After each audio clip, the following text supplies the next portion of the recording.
میرا نام عیشا نسیم ہے اور میں عیشا کڈنی کیئر میں اکاؤنٹ فائنانس ڈائریکٹر ہوں. اور صفائی کے حوالے سے میں کہنا چاہوں گی کہ انسان کو صفائی کا بہت خیال رکھنا چاہیے، اور کیونکہ ہماری صحت کا دارومدار صفائی پر ہے.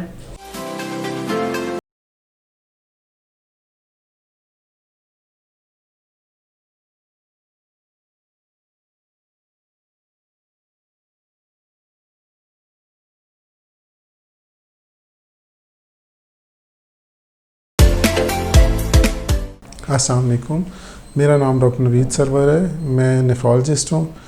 نیفرولوجسٹ جو ہے بیسیکلی کڈنی کے مریضوں کی دیکھ بھال کرتے ہیں اور ان کی بیماریوں کو دیکھتے ہیں. ہمارا آج کا موضوع جو ہے وہ صفائی ہے. جیسا کہ ہم لوگ جانتے ہیں کہ ہمارے مذہب میں بھی یہ ہے کہ صفائی نصف ایمان ہے.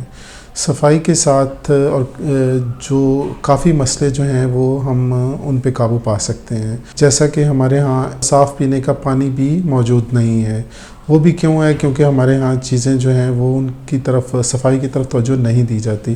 ہم اپنے گھر کا کوڑا اٹھا کے باہر پھینک دیتے ہیں اور سڑک کو گندا کرتے ہیں. اگر ہم صفائی کے دوسرے پہلو جو ہیں ان سے ہٹ کے اگر ہم گردوں کی طرف بھی آئیں تو اگر صفائی نہیں ہوگی، گندگی ہوگی، جس سے مچھر، مکھیاں، یہ سارے اور دوسرے جراثیم ہوں گے، جس سے گردوں کی بیماریاں بھی ہوتی ہیں انفیکشنز کی وجہ سے. انفیکشن ایک وجہ ہے جو ہمارے ہاں بڑی کامن ہے، اور باقی بیماریوں کے ساتھ ساتھ ہے گردے کی بیماریاں بھی انفیکشن کی وجہ سے ہوتی ہیں.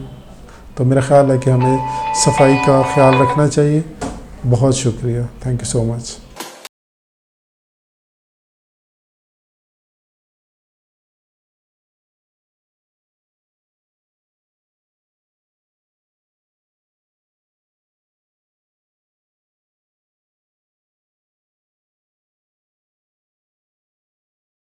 ڈاکٹر زبیر ہے. میں میڈیکل ڈائریکٹر ہوں عیشا کڈنی کیئر میں.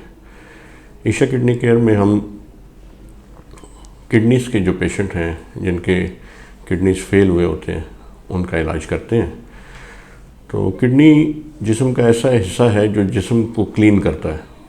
جسم کے سارے ویسٹ پروڈکٹ اور ویسٹ مٹیریل جو بنتے ہیں وہ کڈنی کے تھرو ایکسکریٹ ہوتے ہیں، اور جسم میں جو فالتو مادے ہیں وہ کڈنی کے تھرو ہی نکلتے ہیں.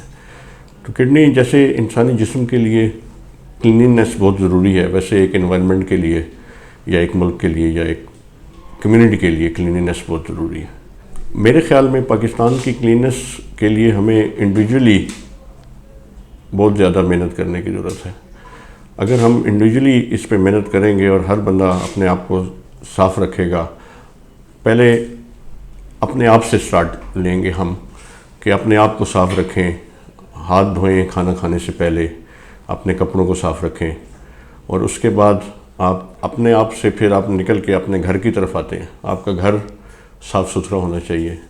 یہ جیسے ابھی پچھلے دنوں ڈینگی کا بہت زیادہ تھا، تو ڈینگی بھی ایک بیماری ہے جو مچھر کے کاٹنے سے ہوتی ہے. وہ بھی پانی کھڑا رہے جہاں پہ اور گندا پانی ہو، اس سے مچھر پرورش پاتا ہے. تو ہمیں اپنے گھروں کو صاف رکھنا پڑے گا. گھروں کو ہم صاف رکھیں گے جو ہم سب کی ذمہ داری ہے.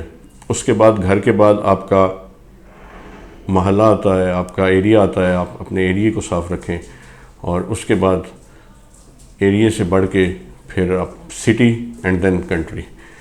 تو گورنمنٹ کی بھی اس میں کافی زیادہ انوالومنٹ کی ضرورت ہے. گورنمنٹ لیول پہ پروگرامز ہونے چاہیے، اویئرنیس ہونی چاہیے، اور ہمیں اپنی یوتھ کو اسپیشلی اویئر کرنا پڑے گا کلیننس کے حوالے سے کہ بھئی اپنے آپ کو کیسے ہم نے صاف رکھنا ہے، اور اپنے گھر کو کیسے صاف رکھنا ہے، اور اپنی چیزوں کو کیسے صاف رکھنا ہے. ایک کلیننس انوائرمنٹ کی ہے، ایک جنرل کلیننس ہے. انوائرمنٹل کی کلیننس کے لیے ہمیں ٹریز اگانے چاہیے. جیسے ہم اس گورنمنٹ کا انیشیٹو بھی ہے کہ درخت لگاؤ، تو درختوں کو لگانا بھی کلیننس کے زمرے میں آتا ہے. اس کے علاوہ انڈیویجولی صاف رکھنا، ہم جو ہمارے لوگ عام کھانے پینے کی چیزیں یا مطلب ریپرز اور یہ وہ گاڑی کے باہر پھینک دیتے ہیں یا خیال نہیں کرتے، تو ہمیں اس چیز کا خیال کرنا چاہیے. ہمیں اپنے بچوں کو تربیت دینی چاہیے کہ وہ ایسی چیز، وہ اس چیز کو برا سمجھیں. اس کو سوشلی برا سمجھنا بہت ضروری ہے کہ جب کوئی ایسی حرکت کرے تو اسے تمام کمیونٹی بری نظر سے دیکھے، یا اس کو کم از کم احساس دلایا جائے کہ آپ یہ کام غلط کر رہے ہیں. اور یہ اسپیشلی ہمیں اپنے یوتھ پہ بہت توجہ دینی چاہیے کہ یوتھ اس چیز کو برا سمجھے. جب آپ کسی چیز کو برا سمجھیں گے تو پھر آپ اس سے روکیں گے. پہلے اس کو برا سمجھنا